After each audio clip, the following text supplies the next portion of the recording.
Grand Matin Sud Radio, 7h, 8h30. Patrick Roger. Il est 8h15. Dans un instant, on va revenir avec nos débatteurs Amine El Khatmi et Eric Revel et Elisabeth Lévy aussi sur cette menace terroriste en France et en Europe. Mais avant ça, Lévy sans interdit. Bonjour Elisabeth. Bonjour à tous. Oui, Elisabeth, vous voulez parler de la langue française, des langues françaises à l'occasion de l'inauguration cette semaine, jeudi, de la Cité internationale de la langue française à Villers-Cotterêts. Et paradoxalement, ça vous énerve. Vous allez nous dire pourquoi. Oui, alors c'est pas moi qui parle des langues françaises, Patrick. Oui. Et je voudrais quand même dédier cette chronique à Dominique Bernard et à tous les professeurs qui la défendent, cette langue. Alors, cette Cité internationale sera abritée dans le château de François Ier qui y signa donc le fameux édit qui impose que les actes administratifs soient rédigés, je cite, en langage maternel français et pas autrement.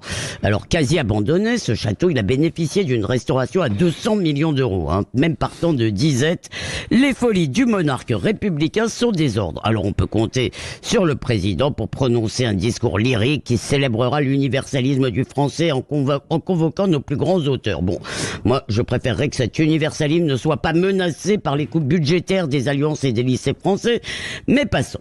Positivons. Alors, favoriser le rayonnement de notre langue, y compris en France, c'est une belle cause.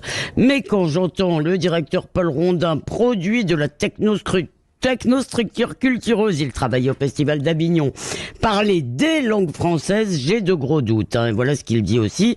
On n'est pas là pour protéger ou défendre la langue, au contraire. Ah bon, j'ai mal compris.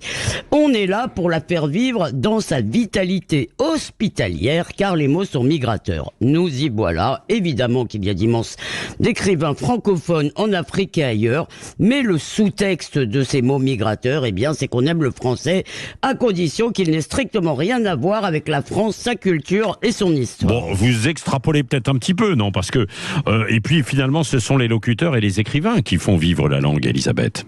Oui, et les professeurs, bien sûr, mais parlons-en, parce que pour les locuteurs ordinaires, je veux dire, vous le savez, lire quelques copies du bac suffit à comprendre que pour une partie seulement, heureusement, de la jeunesse, le combat est perdu.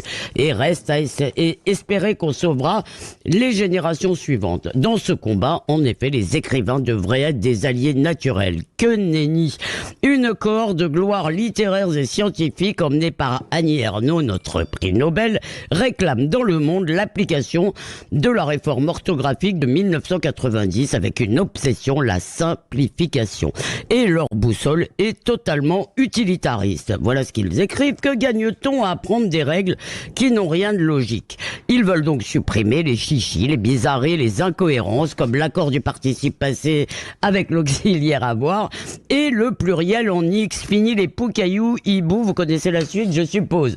Et on écrira désormais oignon, O-G-N-O-N, pardon, et nénuphar, N-E, accent aigu, pardon, N-U, F-A-R, voilà. Alors, franchement, quel progrès. Alors, pourquoi s'accrocher à l'oignon avec un I, me direz-vous ? Eh bien, d'abord parce que l'orthographe fait travailler nos méninges un peu comme les maths. Ensuite, parce qu'il y a la beauté aussi de la langue, la beauté de la graphie, qui devrait apporter à des écrivains. Et puis, surtout, pour conclure, le français n'est pas né hier. C'est un cadeau des générations précédentes. Alors, bien sûr, il évolue, mais n'empêche, nous n'avons pas le droit de faire tout ce que nous voulons avec. Merci, Elisabeth Lévy.